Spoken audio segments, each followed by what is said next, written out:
எல்லாருக்கும் வணக்கம். முதல்ல ஐஸ்வர்யா மேம் ஸ்டார்ட் பண்ணுறேன். ஏன்னா இங்கே வந்து நான் நிற்கிறதுக்கு காரணம் அவங்க தான். அவங்களுக்கும் விஷ்ணு ரங்கசாமி பிரதருக்கும் ரொம்ப நன்றி.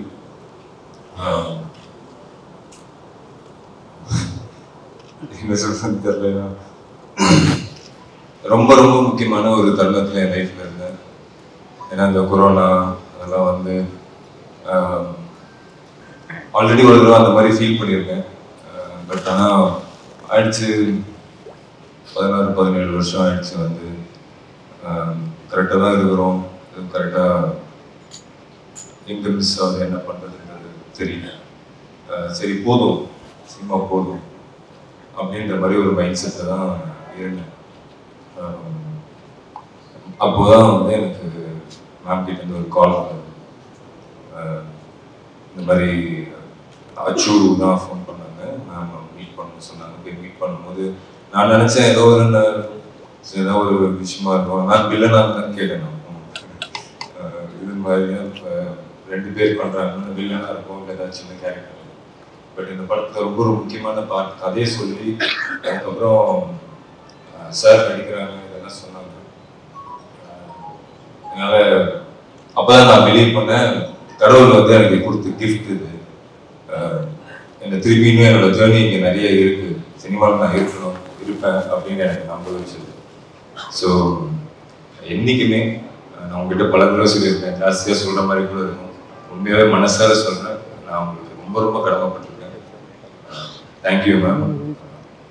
அதுக்கப்புறம் விஷ்ணு பிரதர், அவர் இந்த படத்தில் போட்ட உழைப்பு வந்து ரொம்ப பெருசு. அவர் கண்டிப்பாக சினிமாவில் ஒரு நல்ல இடத்துக்கு வரணும்னு நான் கடவுளை வேண்டிக்கிறேன். கண்டிப்பாக வருவார்னு நான் நம்புகிறேன். ஸோ அவருக்கும் நன்றி. அதுக்கப்புறம் செந்திலனெல்லாம் வந்து எனக்கு இவ்வளோடு வயசுலன்னு தெரியும். ராமராஜன் சார் வீட்டுக்கு வந்து அவர் கவுண்டமணி சார் வந்து சீட் விளையாடுவாங்க, அப்போலேருந்து தெரியும். அப்புறம் தம்பி ராமையா சார், நான் எனக்கு எப்படியாவது ஒரு நல்லது நடக்கணும் அப்படின்னு நினைக்கிற ஒரு நல்ல சார் ஒருத்தங்க. அதுக்கப்புறம் எனக்கு மூணாவது ரமேஷன் தான் வந்து இந்த படத்து மூலிமா வந்து அவர் வந்து டெய்லி ஃபோன் பண்ணி என்னடா தம்பி அப்படின்ட்டு உரிமையாக பேசிகிட்டு இருக்கிறோம். ஸோ அவ்வளோ க்ளோஸ் ஆகிட்டாங்க. ரொம்ப நன்றிலாம் தங்க சொல்கிறேன். சில நேரங்களில் நானும் விஷ்ணுன்னு ஆக்சுவலி நிறையவே ஓட்டியிருக்கோம். அந்த ஃப்ளோவில் நிறையா ஓட்டியிருக்கோம். பட் எதையுமே ஃபீல் பண்ணாமல் எப்போவுமே சந்தோஷமாக இருப்பாங்க. ஏதாவது ஹெல்ப் பண்ணுங்க, சாரி. அதுக்கப்புறம் Nirosha ma'am, thank you. It is very nice working with you. Vivek Prasanna brother, அதே தான் எனக்கு வந்து ரொம்ப கொஞ்ச நாள் தான் பழகணும். ஆனால் வந்து ஒரு பிரதர் மாதிரி பார்க்குறாரு. இந்த மாதிரி இந்த கதை கேட்டேன், உங்களுக்கு இது நல்லா இருக்கும் அப்படின்லாம் ரெகுலராக ஃபோன் பண்ணி பேசுகிற அளவுக்கு என் மேலே அக்கறை வச்சுருக்கீங்க. Thanks brother. திவாகர்னா நீங்களும் மேலும் வளரணும்னு நான் கடவுளை வேண்டிக்கிறேன். அப்புறம் விஷ்ணு, என் ஃப்ரெண்ட்,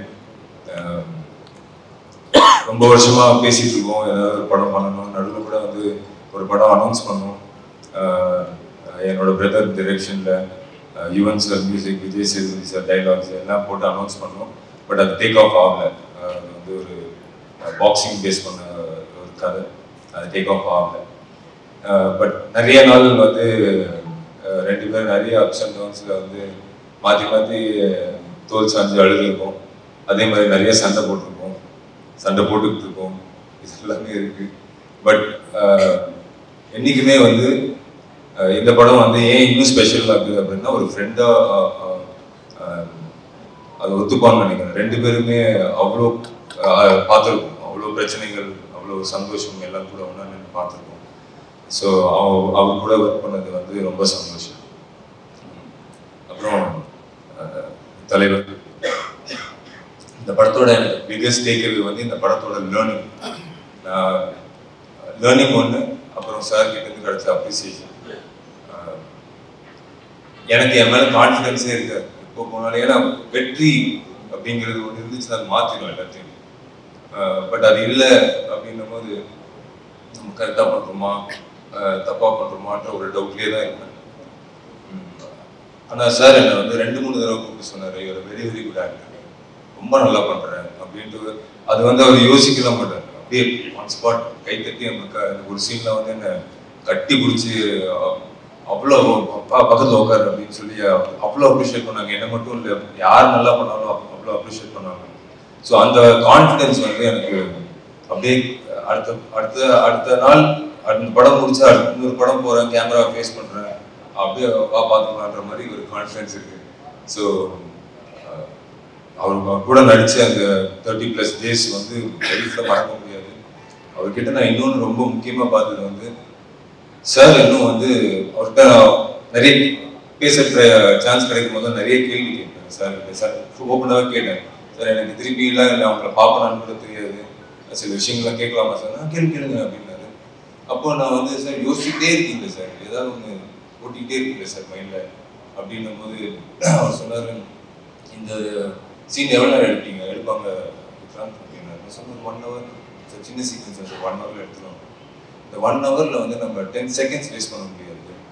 நமக்கு அப்புறமும் இந்த சீன்ஸ்லாம் வந்து நமக்கு ஓடிக்கிட்டே இருக்கும். இது வந்து எனக்கு வந்து பாலச்சந்திரன் சார் சொல்லி கொடுத்தது. என்னை திட்டிகிட்டே இருப்பாரு. நான் சொல்லிக் கொடுக்குறத நடிக்கிறதுக்கு 100 பேர் இருக்கிறான். ரஜினிகாந்த் என்ன பண்றாரு, ரஜினிகாந்த் இந்த சீன் பியூட்டிஃபுல்லாக இருக்கிறாரு அப்படிங்கிறது எனக்கு அந்த குரல் எனக்கு வந்து டெய்லி ஒரு நாளும் கேட்டுக்கிட்டே இருக்கும். அப்படின்போது அப்போதான் நான் ரியலைஸ் பண்ணேன், அவர் இன்னமும் அவர் வந்து சூப்பர் ஸ்டார் ரஜினிகாந்த் அவர் ஃபீல் பண்ணவே இல்லை, பாலச்சந்தர் சாரோட ஸ்டூடெண்ட்டாகவே இருக்கிறாரு, இன்னும் கற்றுக்கிட்டே இருக்காரு.